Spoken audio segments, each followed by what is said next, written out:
People make an Olympic sport out of complaining about the writing on Saturday Night Live, except it's all year round every year. But what if you were tossed into the wood chipper of this comedy juggernaut? Would you come out unscathed? Or very scathed, rather? That's what we're here to find out.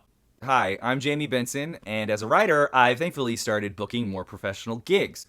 One takeaway is that I could perhaps write better, faster. To this end, over the next 6 days, I'm going to adapt the breakneck schedule required to produce one Saturday Night Live. As a sort of self-torturous writing exercise, please enjoy my pain. In that extremely short amount of time, I'm going to attempt to write things like a cold open, monologue, and weekend update style jokes. A sketch or a bit, perhaps. And I'll perform whatever I can come up with, and for you all to complain about as well. Hey, join me, why don't you? As we speedrun the creation of new comedy content to stuff down the gaping, rotting maw of the internet.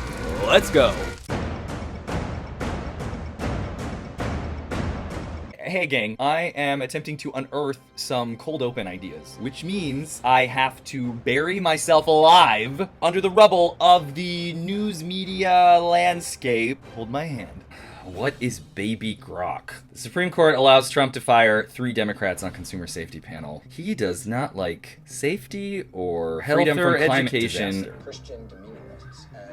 It's really apropos that there are sirens blazing during this TikTok. So I'm probably in your past, but in terms of writing for Saturday Night Live right now, the biggest thing is very clearly that the DOJ did inform a certain president that they were in the Epstein files, but I thought we already knew this. What's more interesting is the Wall Street Journal is the one advocating the story, which is yet another you-know-who against Rupert Murdoch thing. Evil fighting evil. This is just the research section. I guess I'll talk about that in the pitching. All right, pitch me. Congressional game show where the person who's best at not answering Epstein question wins. Could be fun. Sad reality stars shoot their housewife style opening but are too good at keeping it real. It's a clever spoof idea. Okay. How about instead of Shakespeare in love, it's Shakespeare in porn, where a classical trained actor gets really deep into character, figuratively and literally. I'd read a draft. We should do something really gay. Obviously our bread and butter, which you can see more of on my YouTube channel. Gay agenda meeting. Or in contrast to straight pride meeting, we could probably still poke fun in a similar way. Too many of these ideas don't have endings. The latest Murdoch versus Trump stuff could be done as a Freddy versus Jason style parody. We've got to be better. An honest K. Jewelers style commercial where the wedding voiceover lovingly describes all the ways they love their spouse, like how their insurance is better. I feel like we've seen that kind of sketch before. Yeah, I thought about that. What if it's a renewal vow ceremony, but for divorce vows? Ooh, spicy. Gotcha. X-Files style parody where Kash Patel investigates the Epstein files but never answers any of the questions he has. Ugh, pretty basic. Sleeping Beauty fairy tale blessing of the newborn baby Grok. The fairies are Sam Altman and co types. We have a Maleficent style curse at the end, but the curse is on all of us. Punch harder, punch harder. Whoa. Be funny, funnier. Okay, a little aggressive. Yawn. A little hurtful. Strangle them with their own laughs. Violent. Snore. We're kind of mean to ourselves, aren't we? Yeah, I know. Don't tell them that, though. Tuesdays used to be writing night at SNL, where it was like the dread of Tuesdays. Like, oh no, I haven't written anything yet, and I'm so tired, and I'm gonna let the host down. I'm gonna let myself down. This is usually my bedtime. I'm plunging into the depths of the long night of the writer's soul. This is the evening where SNL writers pull an all-nighter, and we're doing that with a little MGM. Uppers and downers, a la Judy Garland, except we are doing it to ourselves. This MGM is Moxie. The G stands for guarana seed extract, and the other M will be melatonin to put me to sleep later, although I may not need it. I've gotten some provisions. Energy drinks, and we got... Don't worry about this one. Yet. Wish me luck. I'm going in. Oh, hi. An hour and a half-ish maybe later, I have laid the tracks for what could potentially be some kind of cold open. Also in the process, came up with 2 other pitch ideas, which I've just put as alternatives at the end. 2, count them 2, energy drinks later, and I am already crashing. I'm crashing! Without further ado, I shall now and work on some monologue jokes. I'll see you on the other side. So we just finished working on my monologue. It's rough, but it exists. Is this even recording? So now I'm gonna work on some sketch stuff. There are 2 ideas I'm gonna try to develop in this next go around. Let's get to it, because I have nothing in my brain to share with you now, and perhaps forever. I'll see you around. It's the middle of the night. We've poured ourselves a drink. Cheers. I've turned on all of the party lights because I'm trying to make this last round fun. I'm gonna do a little bit of a dance break again to retain this party atmosphere and write some weekend update jokes. I should not have saved that till the last moment because I think that's gonna require more brain power. You know, taking the sort of dystopian detritus of the day, conjuring something funny out of that. This is the beef I have with Weekend Update and the cold opens. They can be clever sometimes, but they're traumatizing. It's not funny, a lot of the stuff going on right now. I was just hearing Amber Ruffin talk about this. Like, sometimes you just can't get a joke out of it. You can write a joke, but what impact does it have now? All right, giddy up.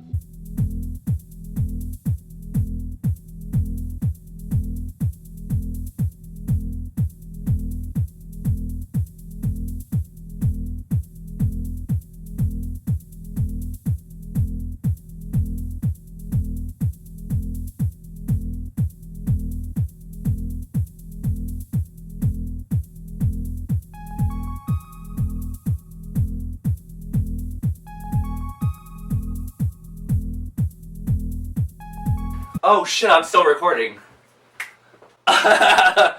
Whoops. Maybe I don't need this. Maybe I don't need this. Weekend update jokes. Here we go.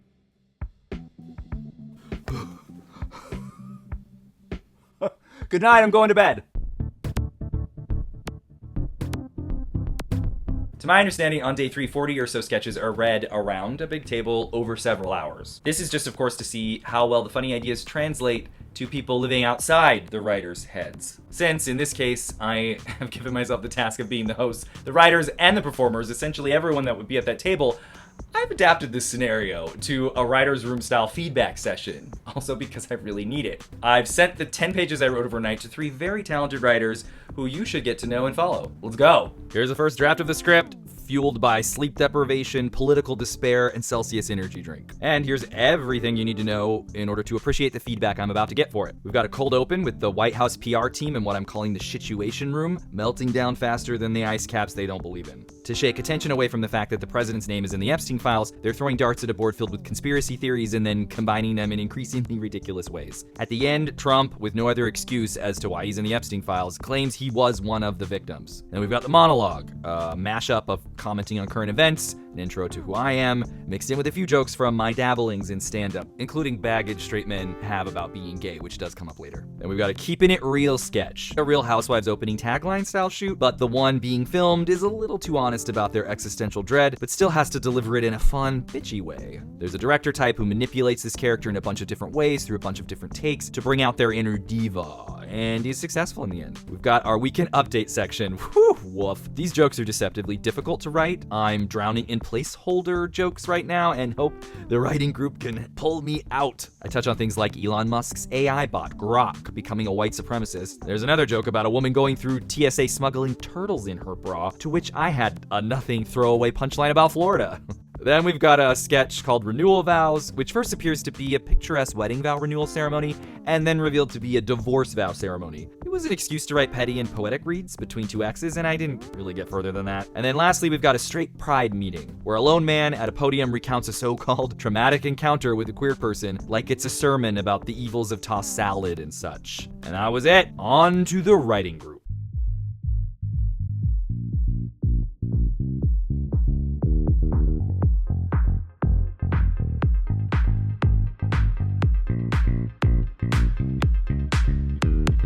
I'm gonna start with the cold open, which is some PR people. Any sort of initial thoughts? You want to hear my pitch? Yeah. For the ending, potentially instead of, victim of Epstein, what if one of them said, like, okay, people, time to go scorched earth. Guys, I got it. What's worked in the past? The assassination attempt. That went so well. Approval ratings went through the roof. Let's restage one. This time we announced that he died, and then 3 days later he can come back to life. So, oh, Lori! You like it? I love the big swing. Yes. Also, without stating it outright, you would be saying the first one was staged as well. Yeah. Or it implies that that's a possibility. Yeah, they could be like, restage. I mean, staged. Yeah. Yeah. Oh my God, that's hilarious. Is the game like to show how incompetent his PR company or PR team is, or is the game to show how ridiculous like Trump can be and how hard it is to like work with all these like decisions and choices? Kind of was both, I think, was what happened. What it was is like they're just put in an impossible position, and the default setting of the room is to try to up the conspiracy bullshit, like fake story. I think if you pick which specific game you're doing, and then you do a pass of the script for if this then what, to know like, okay, is it really more drilled into the Epstein hide-up stuff? Because then do we really need the dartboard, or is it the incompetence of people working there and we super emphasize we're so young, the only idea we have is to throw stuff on a dartboard because we're not qualified? Okay, yeah, that's really helpful. I'm probably not going to spend as much time on the monologue. I don't think the term f***age is going to work on YouTube. Oh, great In fact, usage. I know. What if you pronounce it like fagage? It's French. Actually, the pronunciation I think matters because f***age, it still has in it. Yeah. But if it was fagage, maybe. Next is the Keeping It The Real sketch. Is that right? Reality show like opening. Yeah. This was really funny. I like this one a lot just because it's subversive from what I expect from these like openings. I will say I think like a general note with some of these sketches is that it's missing that like midpoint where like it escalates into like something different. I thought a fun like midpoint thing would be like another gay man comes in and he's filming his like intro on the other side, and then they start competing about like who can be the most insecure in their like opening thing, and then it pushes all the way to like the darkest thing they could say about themselves. I love that idea so much, and I'll tell you why. There would be like something viscerally funny about watching people try to up each other in like who has the most damage. That's a great idea. Love that idea, Cyrus. So then I had just a couple lines as pitches that maybe could work. One of them was, just call me Tom and the Heartbreakers because I am so petty. Like I like the idea of them like the pettiness. Like I'm more petty than you are, like competing to see who can be more petty. Petty is a fun way to go with this. Even like what starts as earnest, so do I. What starts as earnest like keeps upping the ante until like, again, it kind of goes into this like competitive thing that Cyrus was playing around with too. I was gonna say similar that it ended strong for me, and I got all the jokes getting there, but some of them were a little bit disparate. I think you can make something this short hit really strong if you actually start at the end and then go back and say, how does each beat build to earn that last bit? You're right, like the payoff, like looking for opportunities for payoff and being a little more single-minded instead of just like desperately looking for jokes. So we can update jokes. Any thoughts? I said a pitch for the AI one. My punchline would be to play on the word better, that AI will get better by learning more about human behavior. What you meant by better is that it actually gets more racist or something. Oh, it gets better at doing that. Something like that. Oh, It yeah. plays on that word and it's unexpected, I think. And then also the TSA one, you said it yourself, so I'll just repeat it. It was a little bit lazy. It felt like I've heard that before. I agree with you. But it felt like such a great premise. I just didn't find it in time. Turtles in the bra, right? Yeah. Also, by the way, something I thought about but didn't come up with, the Florida airport is MIA. So if there's anything interesting to do with MIA... Well, MIA like the turtles lost in her bra? Oh, yeah, maybe. Any opportunity to diss Florida, I think, is definitely worth taking. The graphic would be really funny with the people with different things stuffed in their bras and crotches. Like that is sometimes the joke is the graphic. Yeah. Okay, the renewal divorce vows is where we are now. I feel like the game is like kind of how toxic they can be towards each other. So like halfway through, maybe they actually start falling in love with each other again. That's good. I had listed that I wasn't finding the game, that it's a good setup, but then I'm not getting the actual landing. So I said, like, does this turn out to be an ad for a new alternative chapel that only does divorce ceremonies? Yeah, that's really good. You know, the only note I wrote down on this was instead of rice, they get pelted with sex toys. So I don't. Yeah, sure. A bouquet of dildos. A bouquet of dildos, sure. Exchange cock rings. Oh, they exchange cock rings. That's good. And the last one I could admit is the most shameless. The sort of like straight pride meeting. I have a pitch for an ending. Bring it. Tucker definitely had to that waiter. Like, that definitely happened, and then blamed him. And then, like, another guy raises his hand, and he's like, I was also drawn into the irresistible power of gayness by my DoorDash deliverer. And another guy yells out, oh, my Uber driver seduced me on my way here. Of course I had to that gay demon out of him. And then another guy, I also released a man from the deep, dark demon of homosexuality. My grinder date. And then they all start talking about their grinder dates. I had a similar... It was already very clear to me that it was a server once you talk about the salad part. Okay. My pitch for the button line was, and a relaxing little joint called the Cubbyhole. Can you believe it? Yeah, totally. And that could segue into what Lori's saying, where they all start sharing their stories. I love the pile-on pitch. It really heightens it, and it makes everyone participate. My pitch was kind of different. It was what if all these people they're interacting with actually weren't gay at all, and that they were just really attracted to them, and everything they're complaining about is just like, he just wore these really fucking tight pants and was just like showing off his ass in my face, and just like, how like dare he do that? And it's just them trying to repress it. And then the ending would be like, they have this like meeting ritual they do at the end of every meeting where they just do like something really, really gay with each other. Let's do our ending meeting orgy so we get out the gay urges out so that we can go off and be our straight selves. Right, pray the way while we all hold the dick of the person to the left. Yes, yeah. They could literally release each other. Maybe that is... I mean, and there's lots of jokes about circle jerks and stuff. We could maybe go somewhere like that. That's all of them. It looks really good. Amazing job. Amazing job. Thank you. I love it. Really Absolutely love it. Really amazing Thank you work. so much.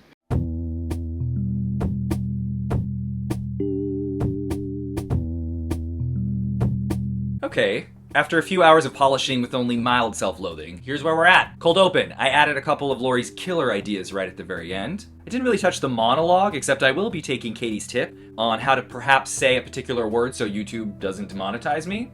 For the keeping it real housewife sort of thing, Cyrus pitched adding a rival character to really up the drama. Love that. Ran out of time for it. But I did come up with a twist ending and then streamline all the jokes to hopefully make more sense with that ending, as Katie recommended. Regarding our weekend update jokes, I am definitely using Cyrus's incredible idea to have the Elon Musk AI become better at being racist.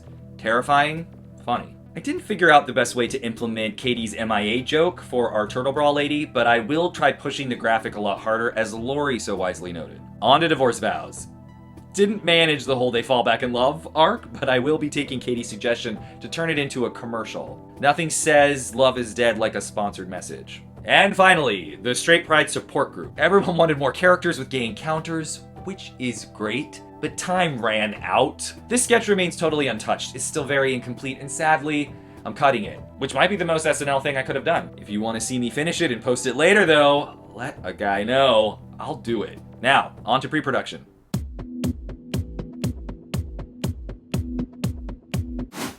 All right, yes, hi. I'm joining you live now from the rehearsal, and I've already managed to squeeze in a quick nervous breakdown, nothing too big. Bumped into a lot of interesting challenges, let's say, for the first sketch, the cold open. First, I was thinking I would set the different characters up, the different me's up in different parts of my main room here, right? And then I might be able to even transition live with just different hats. I don't know if you can see. There's like hats and scarves on the table. I'm like, oh, I'll just jump in between both. And if we have to maybe edit them together later, fine. That's not gonna happen.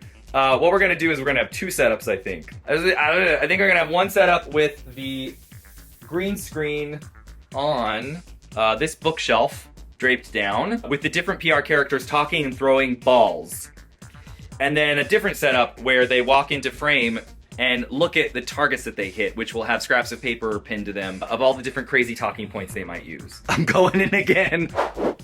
Hi, and here we are again. We're doing monologue stuff. This one's great, pretty straightforward. We just have a teleprompter style deal here. And me in my living room, just because I mentioned it, so we'll leave it all there. Kind of wish everything was just monologue stuff. This is great. Let's move on. Okay. Hello again. All right, so I think we're relying on the green screen and less setups across the board. We're also going to be using teleprompters as our cue cards. I'm doing this divorce vows. I might throw in a joke that we're in this beautiful park, and then maybe just frame the shots with like plants in and around me. And then we're in a park. And it's me talking to myself / ex-lover. And I mean, haven't we all been there metaphorically? Have you ever broken up with yourself? I have. They'll be on the other side, or they as in me. And then maybe I added an officiant just to make my life difficult. And so maybe I'll shoot them, I don't know, the windows reflect light. I'll shoot them on some either side. Does that make sense? Okay. And then that's it. 3 sketches, a weekend update, and a monologue. Right now I'm just hoping the spontaneous energy of what I'm trying to do is apparent. And you know that I, whip this together in my free time and we'll just see what we get. It's an experiment, right? I'm gonna boldly go where plenty have gone before, but first time for this guy. Good night, I'll see you tomorrow.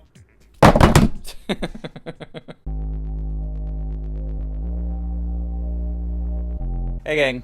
So I am, as you can probably see, steaming a green screen right now and trying to talk towards my microphone. I need a better lavalier, I'm sorry. Boy, doing this SNL challenge while also documenting it, wow! A lot of the times I'm wondering, why am I doing this to myself? I haven't actually rehearsed the lines or thought about character outside of very fast writing. I just want everybody to know. Even things that look easy or simple or even lazy, there's a lot of work that goes into this. Even doing something as silly as a green screen, I've already broken precious items. Oh, by the way, if there's anybody that's eventually decides they like the cut of my jib or the, trying to think of an interesting way to say writing, my creative voice with words, and you like doing production stuff, I do not like doing it this way. See how this goes. Thanks, bye. We have done the dress rehearsal. I've reviewed the dress rehearsal. I also am trying to figure out still on the fly how to shoot myself playing all the parts in this little room. And I don't know if I figured out the lighting to do all of these bits either. Bear with me, we may not have solved all of it, but here we are, having an adventure, a comedy adventure. And we're gonna do another round of 1 takes. Wish me luck.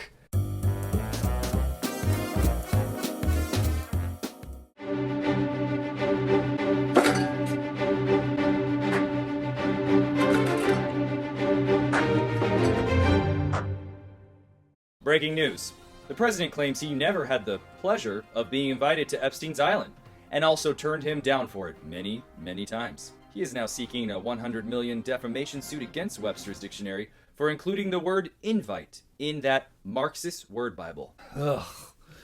Okay, team, we need to undig dear leader Lorax out of this Epstein-sized sex pit. Chet, what do your balls say? Let's see, we got Hunter Biden's laptop. That narrative is totally flaccid. Obama's deep state hoax. It's semi-hard, but not the throbbing beast of something like migrant dog eating. We need fresh dog meat. How about Obama's AI hoax? Make a Sasha Obama's AI hoax. She's in college. The base hates that. Add it to the board. Breaking news. Donald Trump says Beyonce should be prosecuted for alleged Harris endorsement payment. He also declares Beyonce is a direct descendant of the lizard people who control the global economy. Excuse me, did he just try drone striking the sun? The Bayhive will scorch us. Like the real sun and climate change? Or the Bill Gates space lasers or whatever we're saying right now. We're going Chernobyl, people. Mutant cows, three-eyed fish, the works.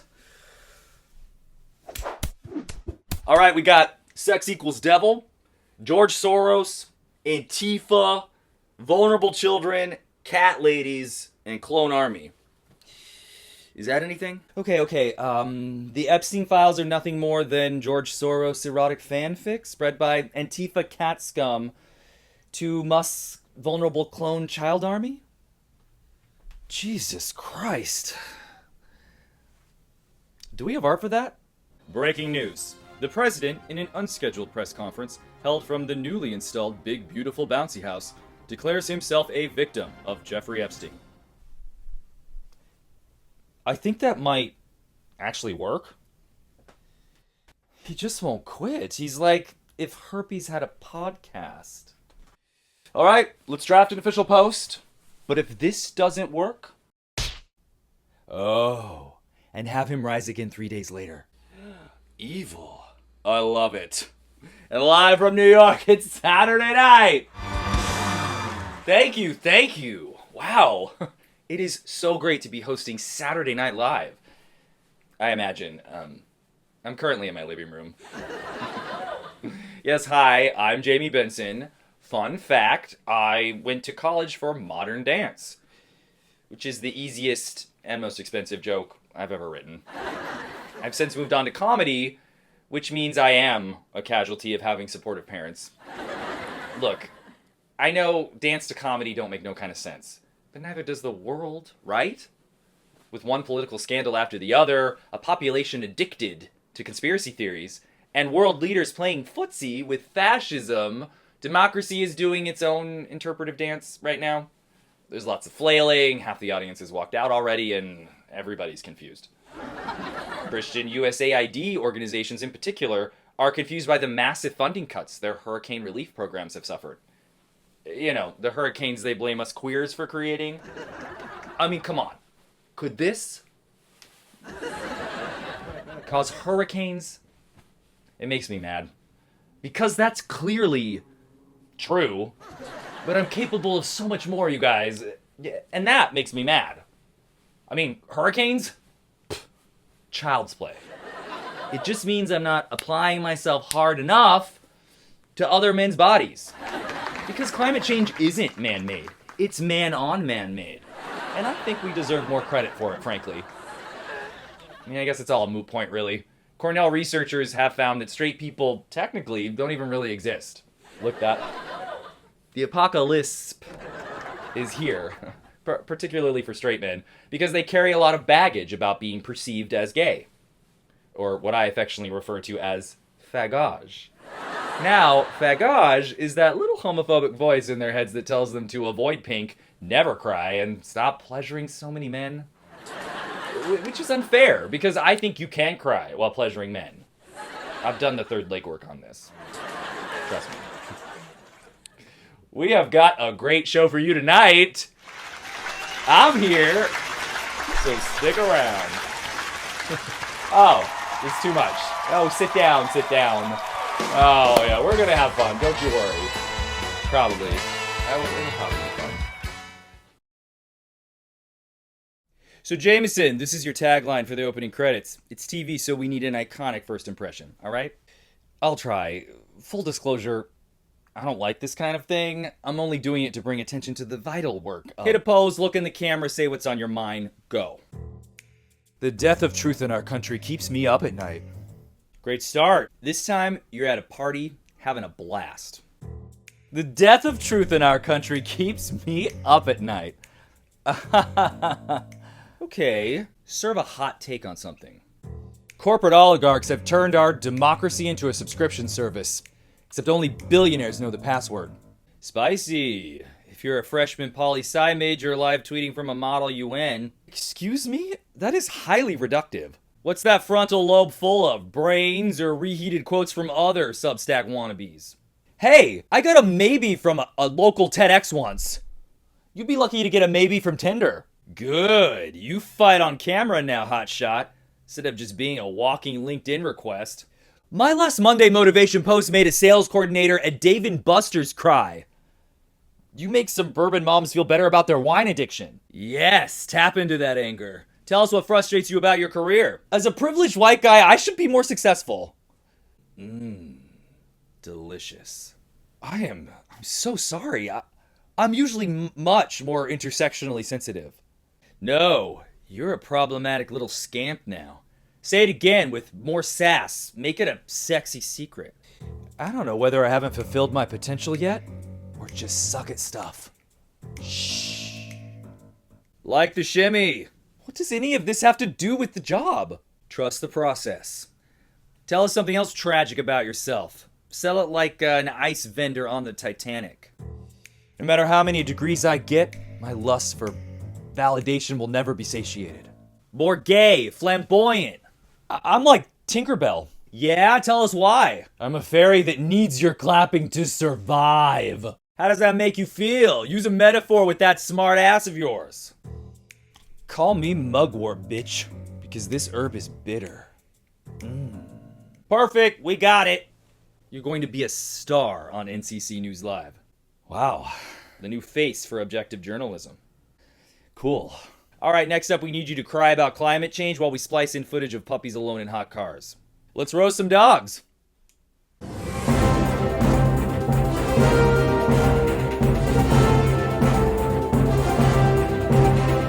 Welcome to Weekend Update. I'm Jamie Benson.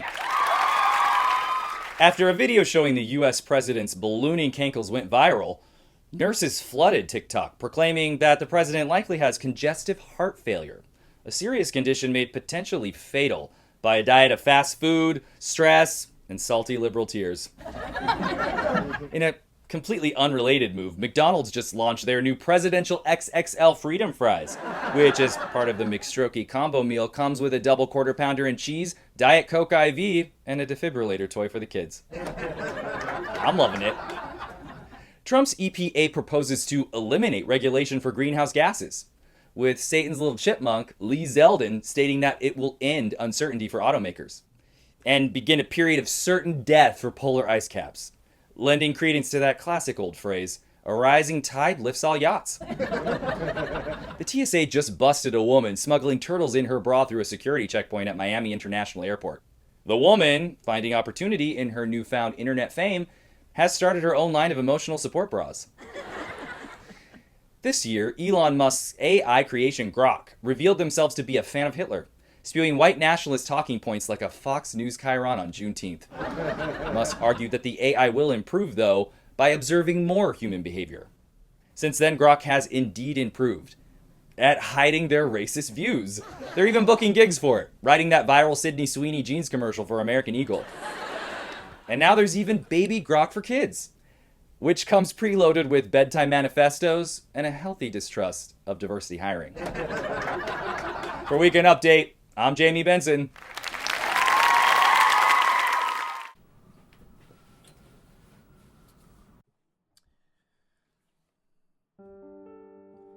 Dearly beloved, we gather here today in this beautiful garden to witness Jamie and Benson renew their commitment to each other. I'm so glad we're doing this. It's important to me that you know exactly how I feel about you. And now, the sacred vows. I, Jamie, vow to cease all attempts at fixing you, because it is not possible. I, Benson, vow to no longer get mad about your dramatic behavior. You make more scenes than Martha Stewart makes hand-punched lace, and I'm at peace with that. Well, I vow not to hand-punch you in the lace right now, and to stop Venmo requesting you for emotional damages. Thank you. I vow to have the kid you always wanted without you. I acquired so much emotional damage from your antics, I feel I finally have something to pass down. Okay, I vow to find that kid when they've emancipated themselves from you, and break their spirit further, in preparation for the Charlie Brown Christmas tree that is trying to rekindle a relationship with you. Wonderful, truly biting barb slinging. Jamie, Benson, do you take each other to be your lawfully divorced husband? So much yes. Forever. I do. Then by the power vested in me, by a very questionable online certification program, I now pronounce you divorced. Again.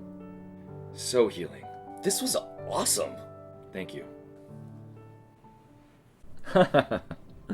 Did you courageously navigate your fairy tale forever, only to discover it was a life sentence prison term? Pish posh. Hire us at Happily Never After, where dreams become restraining orders and love stories become cautionary tales. We craft breathtaking, bespoke shade and comebacks for your most cherished adversaries. Give voice to your heart, which is screaming, with Happily Never After. See you there. We did it! Thank you from the bottom of my wrinkled green screen and unsettling hum of my refrigerator. Thank you. Thank you so much. Oh, I'm gonna be a red beret. I'm gonna miss you most of all. Get out of here. Wait, I'm not leaving you out of this. Oh, and next the hum of the refrigerator. In closing, this wasn't exactly SNL. I was the entire cast and crew. I was rewriting things in real time. Okay, that's kind of like SNL. But this led to some half-baked jokes, stray hairs, a rebellious collar, and a couple of lines I straight up missed and had to reshoot. If you spotted the clips where my hair suddenly changes, comment with the timestamp and you'll win something. Name a prize, we'll negotiate. The SNL accurate parts, though, were brutal. Nothing memorized, barely rehearsed, and one panicked take while the clock hisses away at you. With a normal development period, I would have cranked up the drama and the jokes, sharpened and separated the characters more, and planned the technical stuff instead of letting my panties slap in the wind. That being said, some of it, maybe a little bitty bit, had potential somewhere. Try something un-internet-like. Comment with things that you actually liked about what I was toying with, because I could expand on them and present something a little more fully realized later. Put your ideas on how to make that thing better. If I use it, I'll credit you in the video. The universal truth is, SNL forces you to confront failure. Really rubs your nose in it. Comedians bomb. It's a requirement. You're funny, not to mention your fortune and fame, is forged in the fires of flop sweat. When people say, SNL sucks, they may not realize they're simply stating the show's premise. It's a high-volume conveyor belt of quick and dirty misses with the occasional, eventual, cosmic alchemy of sweaty balls, Black Jeopardy, Celebrity Hot Tub, Fosse necks, and the eternal cry for more cowbell. This was a reminder to be less precious. Some projects take years and never fully come together. And the next day, you could have a funny stream of consciousness rant and hit the algorithmic lottery. This is a beckoning for you to fly, fall, rinse, repeat. Let's really absorb the reality that SNL it's an experiment. It's a playground. It's a toxic pressure cooker where the stakes are always too high for comedy so low brow. Tell me any other comedy writing assignments you'd like me to tackle, because this gays agenda is a funny one. Thanks. We might not get done, gang. God damn it, Alta shit fuck. We can do it. Am I recording? Oh shit. I don't love any of that. That wasn't bad. Holding for siren. We are very behind already. Oh my god. No, hold on. I need rings. Oh, all the balls have to be there. God damn it. Fuck everyone. That was it. Woof. Woof. Oh, am I? Oh, you couldn't see. I groped her a little bit. I'm sorry about that. All right. Thanks, everybody. Bye.